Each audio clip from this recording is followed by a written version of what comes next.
Welcome back, guys, to Phoenix Wright Ace Attorney, where we're still searching for more inconsistencies with the video. More to the point, why was it open, why was it lit? Indeed, there's something else that seems out of place in this video, so let's get right to it and prove that. Yeah, I thought so too.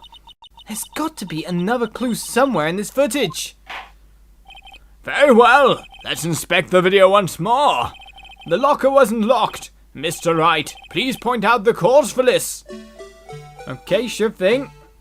Well, it takes a while to get to it, so if we zoom it faster forward at the moment, Mr. Guy appears, and that's the point we want, though we kind of zoomed past it a little bit. Wrong button. Back, go, yeah, back. We need to pause it somewhere around here. Oh, bit too late. So we're still stuck on pause, but if we move it back silently like that, this is the interesting point, isn't it? Please watch closely. This is the continuation of the part I showed you earlier.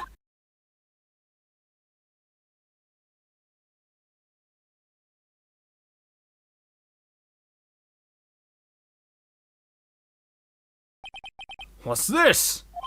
Something white fell out of the locker. But sir, it's been my experience that things fall out when doors are opened. I often fall out and roll great distances when I open my car door, sir. What? We can't be sure. That item was completely inside the locker to begin with. What do you mean? The sensor triggers the lock when the door is shut. What if something was inserted, say, between the sensor and the door? Inserted?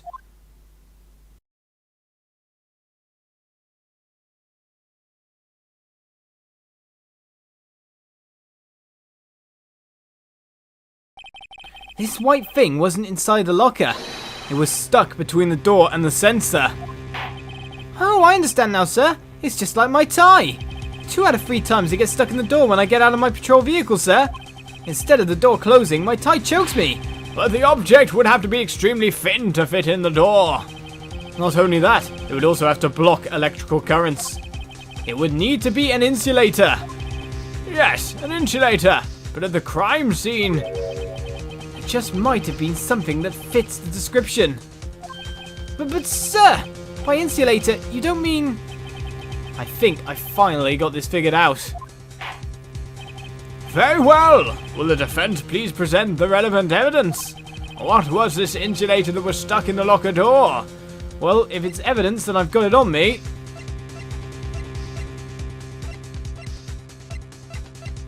A rubber glove. The tag reads, SL-9 incident, extremely thin rubber glove. Indeed it was. Take that. It's got all the label markings. I found this near the locker. Thin rubber glove. But we can't be sure that was in the victim's locker. It has a tag that says SL-9 incident. The video seems to depict the victim opening the locker. But that isn't the case. The lit lamp attests to this. On the day of the crime, even I could have opened that locker. Is this not so, Officer Meekings? Sir, it would appear so, sir. Order! Order! Order! So, are we to believe then that the victim, whom this witness stabbed in the evidence room, was not Detective Goodman? Objection! Do not be misled, Your Honor. What do you mean, Mr. Edgeworth? The defense has merely demonstrated that possibility, and nothing more. The victim in the video was indeed Bruce Goodman. The prosecution will offer one more testimony to prove this, really? What? Officer Meekings, please testify about this. Sir? Me, sir? I'm not sure what you're referring to, sir. Oh, you mean that, sir? Of course, sir. Is this a joke? Very well. Begin your testimony. And so we get testimony number 2 from Mystery Man. There's one other thing that proves the man was Detective Goodman, sir. To enter the evidence room, one must use their ID card. When an ID card is used, there's a record of it.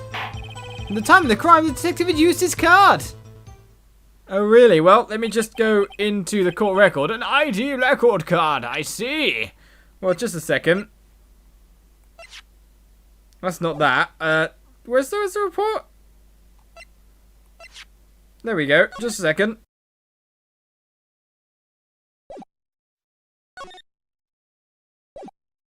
And there we go. I'm confirmed with what I'm going with now. An ID record card, I see. I have the ID card record right here, Your Honor. Oh, he brought it out then, anyway.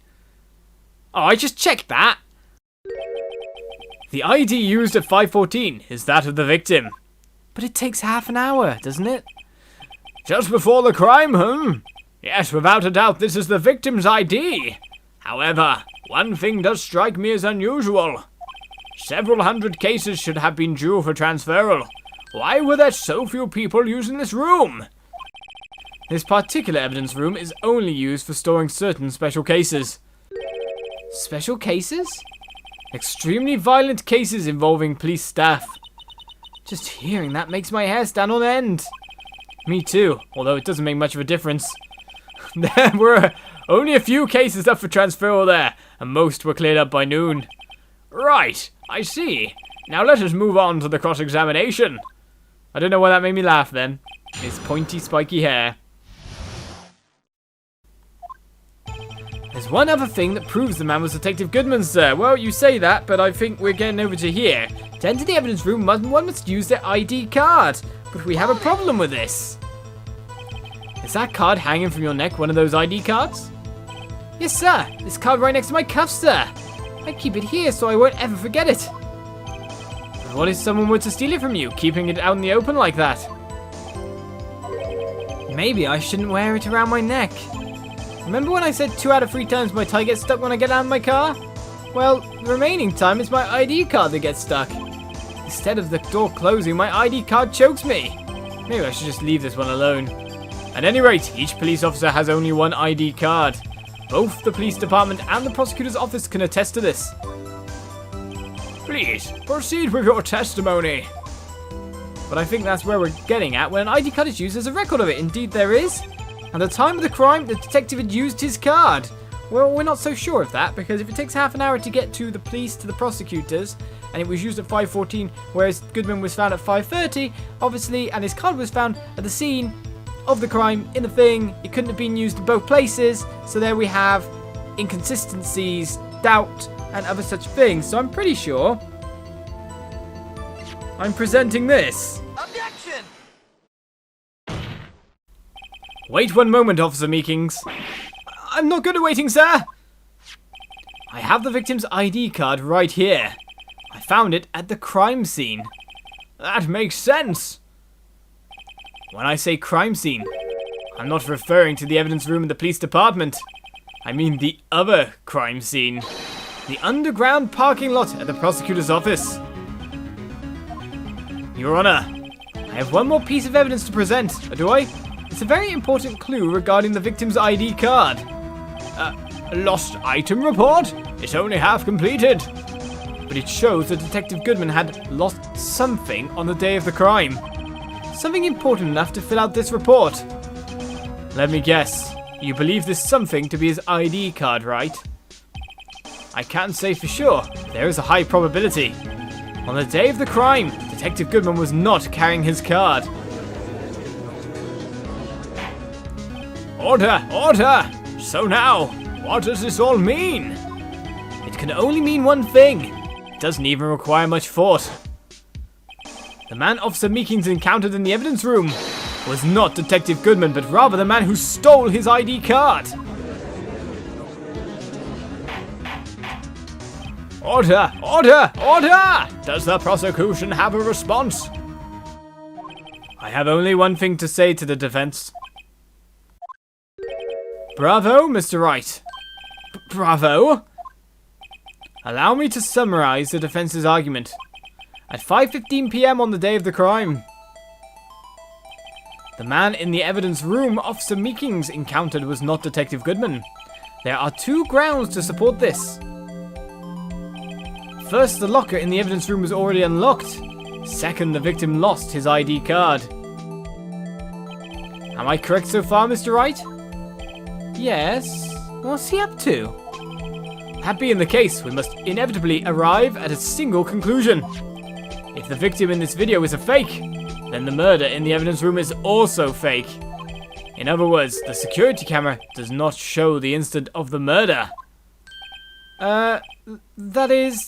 well, I guess that's right. Is something wrong, Mr. Wright? Only moments ago you seemed content to be pointing your finger around. This isn't going to end well.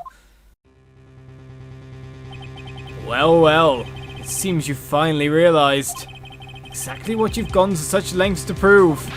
Explain yourself, Mr. Edgeworth. The defense has already done the explaining for me. The victim in this video is a fake, which means the murder did not take place at the police department at 5:15 on the day of the crime. So the real crime could only take place at one location, the underground parking lot, at the prosecutor's office, the murderer being Miss Lana Skye, the defendant.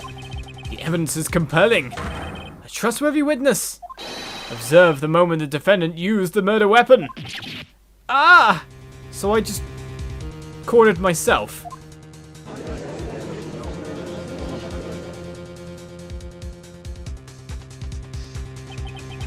I knew that testimony was way too shabby. It was all a trap from the beginning. The activity in the evidence room still leaves many questions unanswered. Who exactly was the victim Officer Meekins encountered? And where did this person disappear to? However, this trial's purpose is to examine only the murder of Detective Goodman. Just so, Your Honor. Mr. Wright, you have to do something, or else Lana... What do I do? How am I supposed to get myself out of this mess? Well, object, of course. I guess it's the only way we can do it. Objection! I don't care if I get a strike. One moment, Your Honor. What now, Mr. Wright? Don't tell me you're objecting to what you've just proven. Of course not. But I almost walked right into the prosecution's trap. What are you talking about? This cross-examination has proven one thing and one thing only. The security video did not show the actual murder.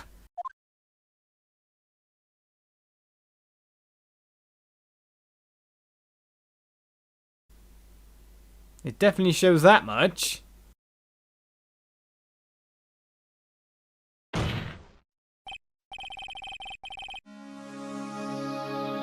Why so silent, Sam? Did you see more stuff there because of the fact that it panned over way too long past the unimportant part? Maybe we did see something else. However, it cannot be said that it is unrelated to the murder in the parking lot. Specifically, large amounts of blood traces were found in the evidence room. The defense demands further examination into the truth of the matter. Mr. Edgeworth. Yes, Your Honor. If this court were to examine this further, other witnesses will be necessary. Is the prosecution prepared? I'm sorry, Your Honor. The prosecution considered the incident at the police department to be unrelated. We have not prepared any other witnesses for this incident. This just might be my chance. Time to call a certain Texas Ranger to the stand. Mr. Wright, do you mean... Your Honor, the defense would like to request a specific witness. Oh, whom do you have in mind? Someone we have reason to believe knows the truth. The truth behind the activities that took place in the evidence room. The prosecution requests to hear this person's name before deciding whether or not to comply. Very well then, Mr. Wright. This person whom you would have testify. What is his or her name? I think you'll find it's Detective Gumshoe. Take that! Officer Jake Marshall. Why him? I can't let Edgeworth know everything just yet. He's in charge of the evidence room. I feel we should hear what he has to say. The prosecution agrees to the defense's request. Since he was responsible for guarding the room, we should hear his testimony.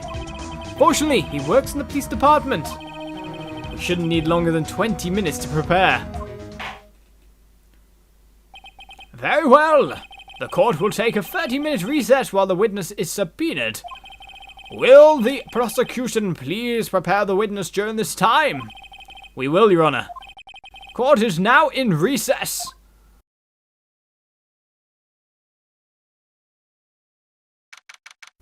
As we move to February 24th, 11:32, of course, a little bit later in the day, we have ourselves our break. There's no stopping you, is there, Mr. Wright? Huh? What do you mean? You called for Jake Marshall.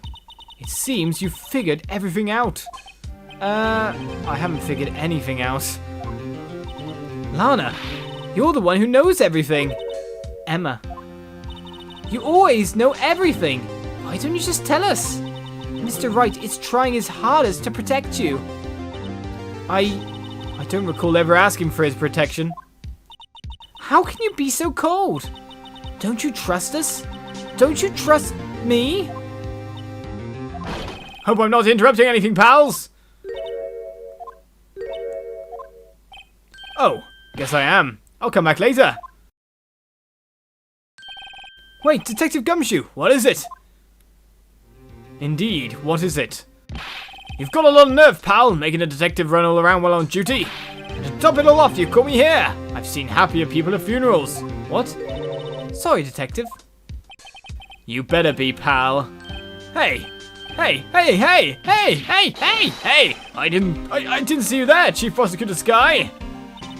That's okay, so have you brought what I asked? Oh! Oh ho! Oh ho! Oh ho! Oh ho! You mean this, right? My apologies, Detective. Due to my present circumstances, I was forced to use Mr. Wright's name when making my request. My name? Never in a million years will I have thought it was you who asked me. Could I bother you to bring me the SL-9 incident files? I'll need them by noon. Talk about crazy. The SL-9 incident? But Lana, that's... I thought Mr. Wright might need them, so I had them brought here. Here. You might do well to read them. I can't believe you. The Chief Prosecutor were a witness in that case. Miss Sky was a witness? Okay, let's read all that. Take it from me. You don't want anything to do with serial murders. Okay, should we take a chance to read it now before we move on any further? Right, files from the Dark Killings. Solved 2 years ago. Let us read. Incident number SL-9. Closed. Perpetrator was Joe Dark. Crime serial murder. Sentence death. We had victims of Edward Jones, Edith Kirby, Jeb Bates, Jason Knight, Rachel Moss, and Neil Marshall. Head prosecutor was Miles Edgeworth. Witnesses Lana Sky and Emma Sky. Oh, both of them. Both of them. Executive investigators Damon Gant, Lana Sky. How can you be a witness and the investigator on the case? Right, head investigator was Bruce Goodman. Investigators apart from that was Jake Marshall and Angel Starr. Now, you know the bit, as well as I do, that is most interesting in that list. Anything else was given? Doesn't seem it. Oh, what? Now I brought you your stuff, you're just going to ignore me? Sorry about that. Emma, but why? Why is your name in here? That's not the interesting one. What? My name's in there? I don't know, unless... No, it couldn't be. Lana, this SL-9 incident, is that... That's the classification number the police filed it under. 2 years ago, the rest of the world knew it as the Joe Dark Killings. The Joe Dark... No, Lana! That's over with! No! Emma, wait! She ran away. you know what? I just remembered. I gotta be somewhere. Sorry, pal, but I'm out of here. Jake Marshall, Angel Starr, Damon Gant, Miles Edgeworth. Not to mention Lana and Emma. Everyone involved in this case is connected to those killings 2 years ago. This can't be just a coincidence. Knowing you just might be able to figure it out. Time to get back to the trial, Mr. Wright. Best of luck. I better take a good look at this file. I have done. And so, with another to be continued, and the case restarting very shortly, we get ourselves a save checkpoint, and I'll see you next episode for more Phoenix Wright, Ace Attorney. Back to court with Jake Marshall on the stand. How will we do? How will we do indeed? I'll see you then! Bye-bye.